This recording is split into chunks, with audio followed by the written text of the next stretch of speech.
Hey BookTube, it's Tara, and this is my Friday Reads video for the 15th of May. I'm going to go over 3 books that I have recently finished, and then I'm going to go over the books that I am currently reading and the ones that, of course, I'll continue reading this weekend. There are 5 books right now that I am reading concurrently, and I'm only going to talk about 3 because 2 of them are going a little bit slow for me. So, first one that I finished recently is the Prada Plan, and this book is by Antoinette, and there are 5 books in this series. This was the first one, and we follow the character of Desaya, or Yaya is what she's called. Now, if you've ever read the Epic series, then you were briefly introduced to Yaya's character. But we're introduced to Yaya and this demonic woman named Leia. And this is an urban fiction book. So with urban fiction, if you've never read it before, you get a mix of everything. You get drama, crime, thriller, love, mystery. There's everything in these urban fiction books. So we follow young Yaya from when she was a foster child all the way up to her adult life when she becomes a very well-paid escort, and all of the drama that ensues and follows her throughout her journey and her life. This book was very entertaining, as urban fiction novels always are. Again, there's another 4 books in the series that I'm sure I'll pick up at a later date. I did give this book 5 out of 5 stars. Next book I finished was Let Me Hear a Rhyme by Tiffany D. Jackson. This book follows 3 young people and their quest to turn their dead friend into a rap star.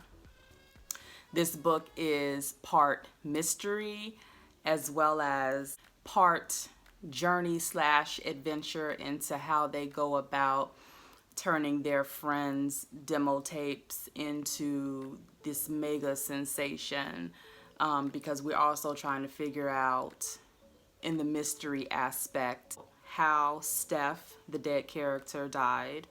And it's also part journey / adventure as his sister and his 2 remaining, I guess, best friends work the streets and hustle, trying to turn Steph's demo tapes that he left behind into major hits and trying to turn Steph into a major superstar without letting on that he died. Very entertaining book, very engaging. I loved it. It wasn't as hard hitting as Monday's Not Coming, which is another Tiffany D. Jackson book, or even the book Allegedly by Tiffany D. Jackson. It was still some serious topics that were dealt with, but if I had to rank against her other books, this was maybe a little bit on the lighter side, but it was still very good. I gave it 4 out of 5 stars. The last book I'm going to talk about that I read is Clap When You Land by Elizabeth Acevedo. I have the physical copy of this book. However, I don't feel like getting it right now. This book follows 2 young girls, one living in the Dominican Republic, one living in New York, who find out that they are sisters after their father's tragic death. This is by far my least favorite Elizabeth Acevedo book.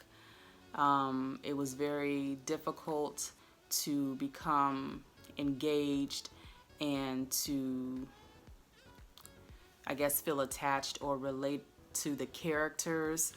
It started off slow, and it picked up some in the middle and toward the end, but overall it wasn't that great for me. So, and I hate to say that because I'm a huge Elizabeth Acevedo fan. I naturally wanted to compare this book to The Poet X because it's written in prose, and The Poet X, hands down, 5 stars. With The Fire on High, I gave 4 stars. This, Clap When You Land, 3 for me. I may go more in depth of my feelings in my wrap-up video at the end of the month, but I'll just keep this one short and say it was an okay read for me. So getting into the books that I'm currently reading, I'm going to go over 3 of those. First of which is a book called Conjure Women by Afia Atakora. I hope I pronounced that correctly.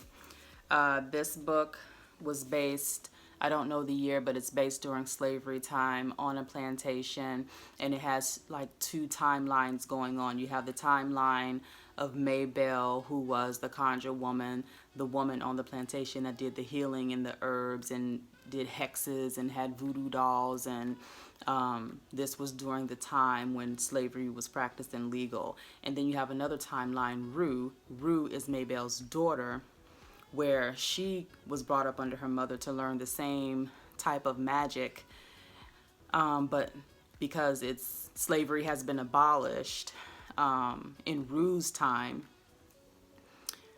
her magic is now being looked at as witchcraft and as something demonic. And so what was once, I guess, treasured and sought after during slavery to help with certain issues some of the slaves were having, now after slavery, we're seeing how Rue's kind of being pushed out and looked at in a way that is almost like she's being ostracized. So I'm only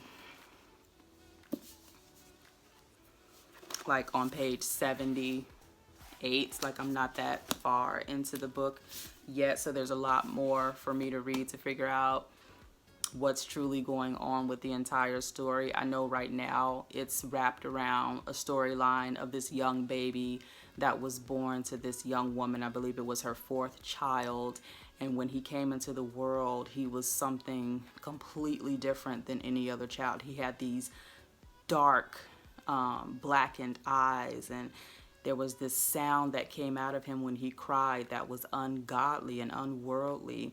And Rue knew instantly something was wrong with this baby when she delivered it. And from the inside flap, I believe I read that once this baby, his name is Bean, once he was born, tragic things started to happen to the other children in the village. And they think it's due to Rue's magic or conjuring or hexing or, you know, something of that nature. So we'll see how that goes. The next book that I am reading in the middle of is called The Weight of the Stars by Ancrum. This book is so beautiful. When I read the synopsis for it, it basically told that there is a main character, Ryan Bird, who is this tall, I guess, butch. She's looked at as a troublemaker from the wrong side of the tracks. She lives in a trailer park, and she makes friends unlikely with the other main character, Alexandria. And when you read the synopsis of the book, it says that basically Alexandria's mom takes a one-way trip to the edge of the solar system for some study or program or experiment. And I didn't understand that at first. Of course, I didn't crack open the book to read why, but I was thinking to myself, why would a mother take a one-way trip to the edge of the solar system and leave their child behind? That didn't make any sense to me, but as I read the book, I understand now. So Ryan and Alexandria again become unlikely friends. They're both very damaged in very different ways, but have a similarity that binds them and bonds them and brings them together. And so although there's not a lot of adventure or action or anything like that in this book, it tells a beautiful story of friendship and developing friendship and what that love and trust and, you know, I guess safety and protection means to people that definitely need it. So it's beautiful thus far. There's a lot of great reviews on this book. I think that's all I'll say about that for now until I finish it. And then the last book I'm going to talk about that I'm currently reading is a book called The Library of the Unwritten by A.J. Hackwith. And this book is a little hard to explain, but I'll try my best. So you have a library in hell where they have unwritten books, or unfinished books, I'll say that, authors who never finished writing their books. And these books sometimes will materialize into their characters, and the characters will try to run free, run out of hell, try to go and find their author to get them to finish writing the book. So that's kind of like one storyline that's going on. But I believe the main storyline that's happening in this book is that somehow a piece of paper was ripped out of the devil's Bible and it made it into heaven. And the angels in heaven knew what it was immediately and said, well, if this one piece of a page of the devil's Bible has been let loose or uncovered, we need to find the devil's Bible and confiscate it and I guess bring it back to heaven. So now the angels in heaven are chasing the demons in hell, trying to confiscate the devil's Bible, and I really don't know why. So the demons in hell know that the angels in heaven are looking for them and chasing them and trying to get this, they call it the Codex, but trying to get this Bible. And again, there's more to the story, but that's the best I can do to explain it. I'm probably 40 to 50% through. It is a pretty good moving story. There's some action, some lulls, has a lot of background going on, quite a few characters, maybe 4 to 6 characters that are, you know, rotating throughout chapters. Like each character has a chapter in their perspective of, you know, things that are going on and things that are happening. So I'm trying to keep up the best I can. It's not bad so far. It's really not. It's pretty good. But that's all I have to say about that. So the other 2 books that I'm pausing on for now are the Autobiography of Malcolm X, which is a dense read right now, but I hear it's very, very good and very enlightening. And then the other one is called The Body by Bill Bryson. And this book, you would think it reads like a textbook. I thought maybe it would in essence, but it tells you about the glory, I guess, of your body and what it does and how it does it. And just, I'm learning so much just from, I'm listening to this on Libby, and it's not by any means, I don't feel like it's a boring science textbook. I feel that it's more or less, you know, I'm learning fascinating things about the brain and how it operates, or about how, you know, what happens when we breathe in, what we're breathing in, how our body basically works in our favor, and it works, I guess, in unconsciously to us and helps us and moves us, and I'm basically learning about how fascinating our body is and all of the processes it goes through just to get us to move, to talk, to eat, to think. It's fascinating to me. If you're into science, if you're into learning new things about, you know, yourself, or about, you know, science-y things like that, then this book could be right up your alley. I'm enjoying it so far. Like I said, I'm listening to it. I plan to download the Kindle version of it on Libby once that becomes available, because there's definitely some things that I want to highlight and keep in my highlights Kindle reel. So yeah, interesting stuff. But anyway, that's the end of my Friday Reads video. Thank you guys for watching. What are you reading this weekend? Let me know down in the comments. And I will talk to you guys later. Thanks. Bye.